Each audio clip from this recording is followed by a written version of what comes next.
L'auteur de Tokyo Ghoul a l'art de développer à la dure ses protagonistes. Après Ken Kaneki, je te présente Tokyo Kurohara. Si tu n'es pas à jour, repasse me voir plus tard. Tokyo est la définition même du protagoniste sur lequel personne n'aurait misé une pièce au début du manga tellement il manquait de charisme. Mais c'est précisément ce genre de profil qui finit par égaler. Au début de Shujinix, Tokyo est un ado tout ce qu'il y a de plus discret et chétif.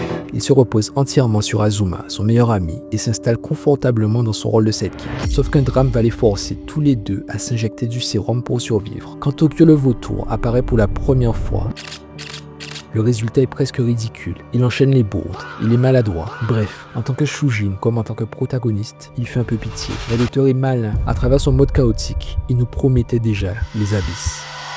Le vrai point de bascule intervient après la première débâcle contre Zora. Tokyo prend une décision radicale. Il abandonne ses études et il s'exile pour un entraînement intensif avec Ichiro, sans prévenir Ellie et Azuma. Il ne sera plus jamais le boulet de service, et Azuma et Ellie ne peuvent pas être les seuls à avancer. Un an plus tard, le verdict est sans appel. Tokyo est plus fort, il maîtrise son kit, et il manie cette arme mortelle qui annule la régénération ennemie. Mais le vrai tournant n'est pas physique. Malgré cette montée en puissance, Tokyo a refusé de troquer son humanité. Il va plutôt la mettre au service de ses valeurs et de ses idéaux. C'est par le dialogue et la compréhension mutuelle qu'il veut régler le conflit avec Zora, là où les autres ne jurent que par l'extermination. Tokyo a sauvé Palma, il a convaincu Zora, il a perdu des alliés, et surtout son père.